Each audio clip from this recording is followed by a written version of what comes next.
Welcome to Awakening. We're thrilled to have you. My name's Ryan, if we don't know each other, and I'd love to get to say Merry Christmas. Oh, you don't want to say it back. It's fine. Whatever. Fine. This evening, for the sermon, the title is It's Personal. And so would you go ahead and just maybe say to your neighbor real quick, it's personal. Go for it. Go. Yeah, look on the other side and go ahead, say it to the other neighbor. Please don't say, let's get personal. Let's leave. Okay, we're going to leave that one alone there.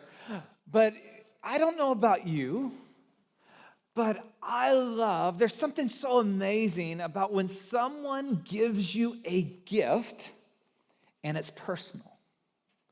Like, we know the impersonal gifts, right? The fundamental worst, non-personal gift is the re-gift, right? You all know the re-gift. I've done it, so no shame in your game right there. You've done it. Some of you have done it tonight to people. That's okay. But the re-gift is not personal. Is you got this gift, and you're like, I don't really want this, but here you go, right? Here you go. I think this will be okay for you. It saved me money and time, and here's the gift for you. Another not personal gift, although it's incredibly practical, and for some you're like, I would prefer this gift, and that's way okay, is the gift card, right? The gift card's not personal, but it is practical, and for some you're like, hey, you know what? I really thought a lot about you. Here's $50 to Amazon. Right? It's not necessarily personal. It may be practical, and in fact, it might be exactly what you wanted, but a personal gift, someone took time to think about you. Like, they know you. They know what you like and what you don't like, what you would really enjoy and what you wouldn't. They spent time and energy and then money and their resources to give you something that would be meaningful.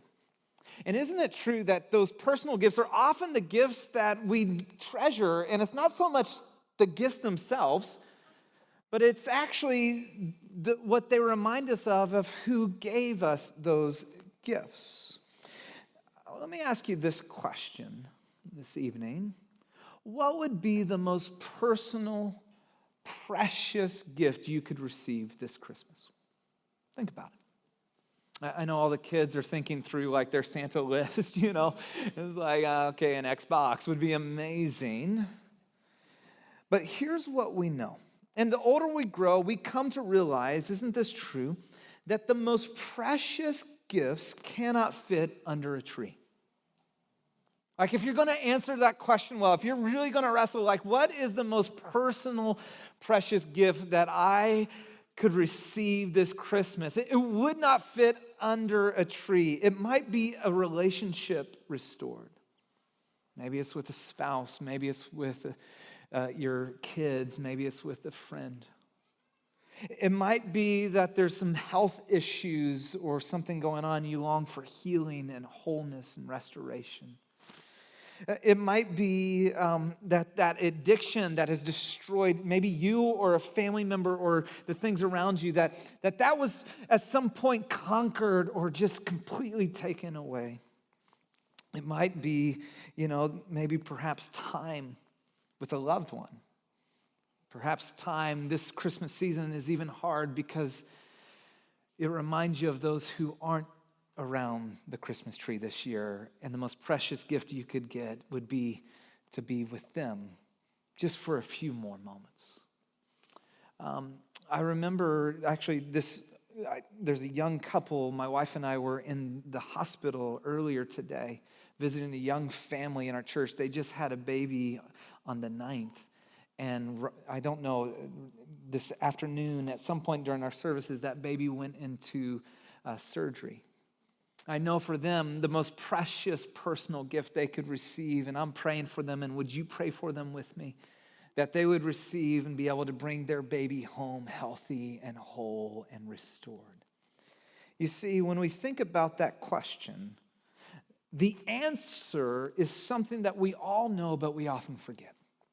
The answer is simply this. There is nothing more personal or precious than the gift of presence. There is nothing more personal or precious than this gift of presence and witness. In fact, any spouse of someone who's been in the military and they're off to war would say, you know what, I'd give up all the whatever finances, if they could just be home. In the Silicon Valley, we live in such a distracted, tech-filled world that literally the most precious commodity that we have is this gift of presence with one another. And even kids at the core of their heart, the deep longing of their soul is the presence, the real presence of their mom and dad, that no gift or experience could replace. And this is precisely what makes Christmas so powerful and meaningful and amazing. Because at Christmas, and you know this, you already get this, Christmas is about God giving us the gift of his presence. It says that, that a son will be born, and you'll give him the name Emmanuel. Why? Anybody know? God with us. That the baby born on the outskirts of Bethlehem was no ordinary child. Now, for some, you wrestle with that. And the reality is the mere fact that we're sitting 2,000 years later, gathering around, singing songs, and billions of people right now are singing around the world about this baby born in Bethlehem should cause every single person to pause and examine the life of Jesus and who was this man. But think about it. How in the world did a carpenter turn itinerant preacher who grew up in a very obscure part of the Roman Empire, the area of Judea, really known as the armpit of the Roman Empire, who died at the young age of 33, and he was executed on a Roman cross, which, by the way, Rome executed on a cross to snuff out someone's existence. You see, when you're executed on a Roman cross, nobody wanted to talk about it. Nobody would say anything about that person. They would be disowned from their family as if they never existed. And yet, we are still talking about this man 2,000 years later. How is it that the greatest emperor Rome ever had, Caesar Augustus, merely becomes a footnote in the story of this baby born in Bethlehem? See, those questions should cause us to pause and consider for a moment, who is this child really? Is he actually who he said he is? God with us. Now, the prophet Isaiah, speaking about 700 years prior to this moment when Jesus was born, begins to talk about why we would talk about this child 2,000 years later. That there's something so distinct and so special and amazing about this child. And he begins to describe what this child would be like and why we're still talking about him to this day. I want you to listen to what Isaiah says. It's so incredible and powerful. He says, "For to us a child is born."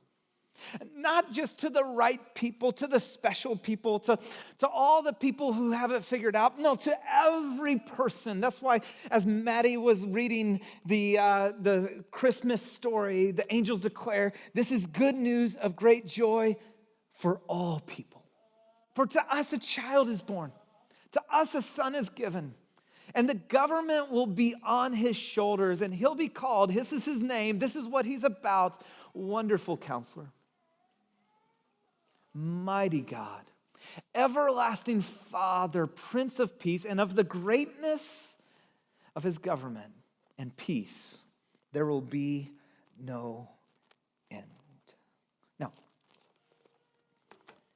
if this is true, If what Isaiah penned 700 years before the birth of Jesus about this coming Messiah that was then celebrated, this crucified one that then now we know about and talk about and celebrate.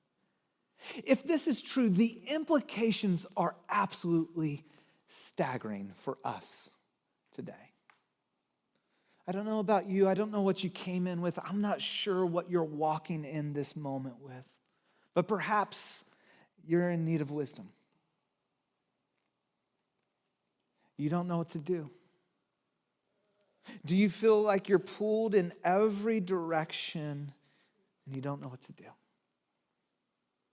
See, what Isaiah says is this baby born in a manger is actually the wonderful counselor available to you in this moment right now. I mean, maybe do you feel overwhelmed by the pressures and demands of life? Are you struggling to keep your head above water? You just don't know how you're going to make it through this Christmas season or any season for that matter. What Isaiah says is this baby born in a manger is Almighty God come for you. Not passive, not distance, not merely a kind-hearted old man or old whatever, but has no power to do anything. The mighty God of the universe has come for you. Do you ever wonder, maybe wrestle, you would maybe not say it out loud, but does anybody really love me? I mean, are you searching for someone or something to say you're valuable and worthy? And perhaps it's the pursuits of your life and the drive of success is just to say, would someone to say, man, I love you for you.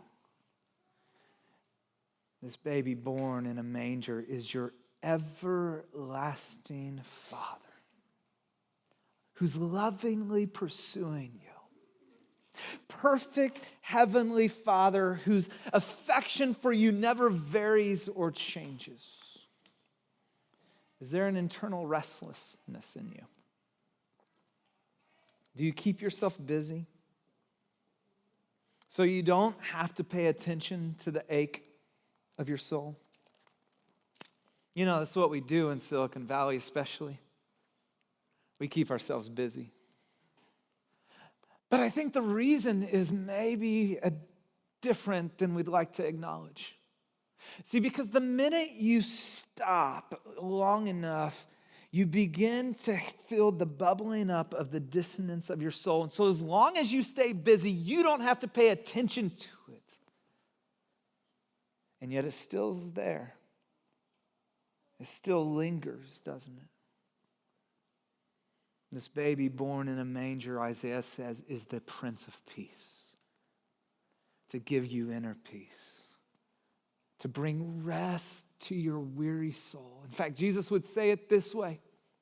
He would say, are you weary? Are you heavy laden or burdened? Come to me. Come to me. This moment, right now, come to me. Take my yoke, which is my teachings, upon you.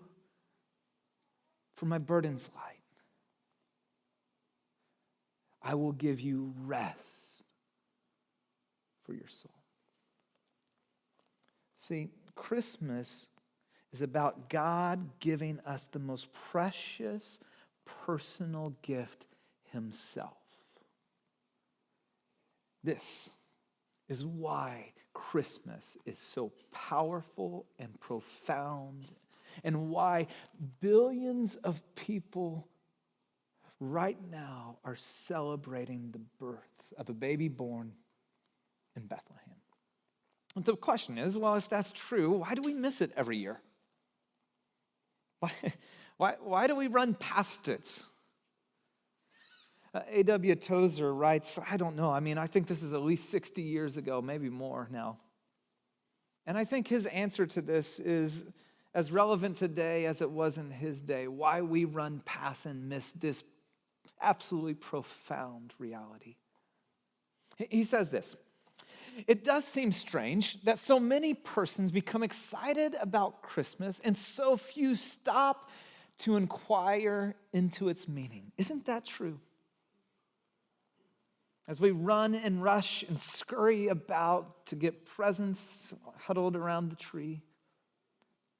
And then he says, but I suppose this odd phenomenon is quite in harmony with our unfortunate human habit of magnifying trivialities and ignoring matters of greatest importance. See, the invitation this evening is to pay attention to matters of greatest importance. See, Christmas is about God giving us the gift of his presence. Now, the reason we tend to miss this is the problem. We tend to put Christmas in the category of a religious holiday, right? You're like, well, yeah, thank you very much, Ryan. Isn't this a religious holiday? I get tomorrow off. It's awesome. Hello.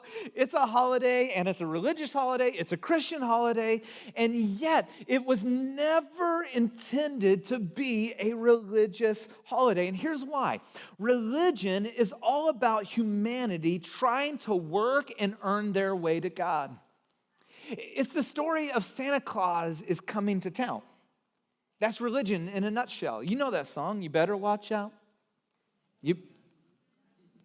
You better not pout.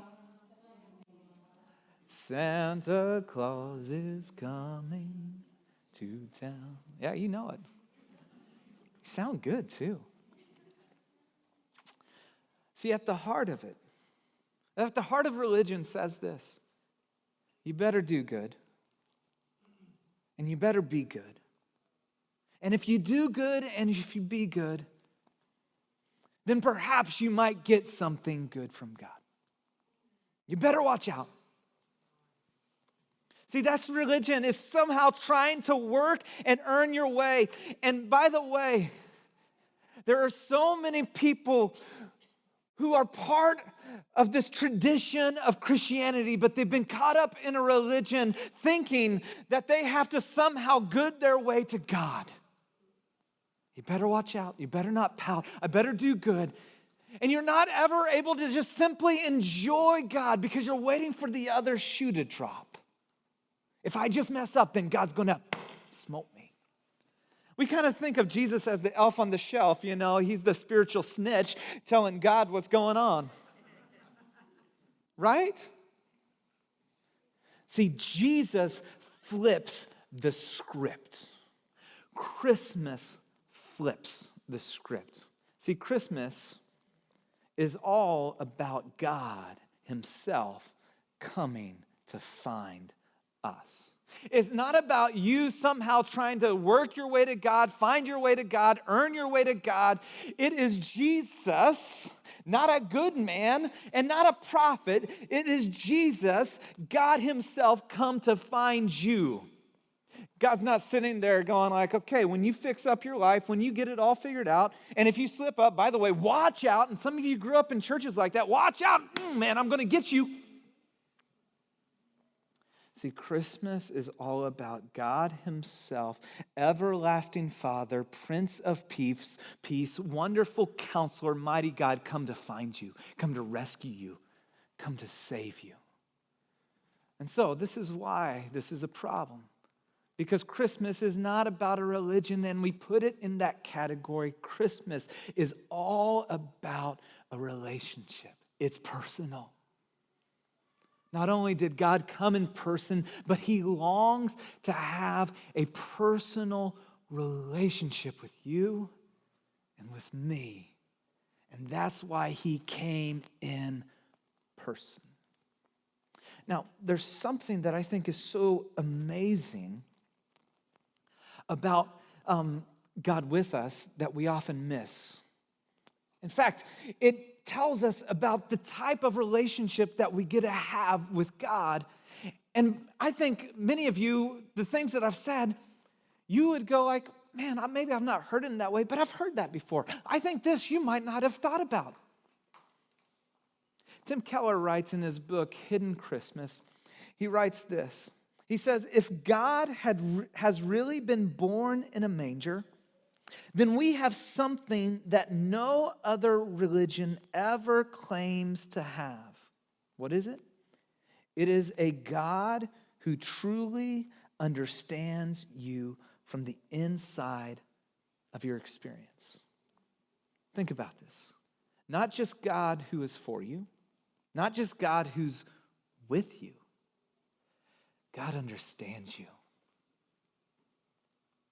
Not like understands you just intellectually, you know. I'm like, hey, I can understand what you're going through. I intellectually get that. Or, you know, I kind of have this idea, or theologically we can understand. No, he experientially understands you. Being born as a baby, coming in the most humblest, vulnerable of ways. Could have come with all sorts of pomp and circumstance, and yet grows up in obscurity as a human. It's scandalous. He knows the pain of skin in his knee, and he knows the pain of losing a loved one. He knows the pain of feeling betrayed and rejected and put down. He's walked the earth in such a way that he knows your experience. So when you talk to God, you're not talking to a God who's distant and aloof and somehow going like, yeah, somehow, buddy, get it together. You're talking to the God of the universe who understands you from inside your experience. And you get to call that God Father. You see, there's nothing more personal or precious than the gift of presence. And so this evening, we light the Christ candle to celebrate Emmanuel.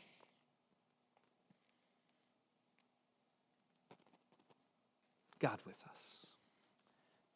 A God who said, it's personal. And I long to have a personal relationship with you. And in this moment, you can make it personal. For some, you grew up in a religious home or religious background. Maybe you do the church thing, but you've never realized you could have a personal relationship with the God of the universe through the person of Jesus. And for others, you're like, I don't know about this church thing. In fact, somebody invited me to a Christmas dinner and said we had to stop somewhere. And so we're here. And so I'm stuck, Ingram. Hurry this thing up. I'm hungry. But I've never thought about God coming for me, understanding me, loving me, wanting a personal relationship. And this evening, you can make it personal too. In fact, I like this idea. God didn't send a regift to us. He didn't send just another prophet or any of those sort of things. Oh, I got this kind of thing. You might like it. And he didn't even send a gift card. Hey, this might help you for a little bit. No, he came in person because he loves you and longs to be with you.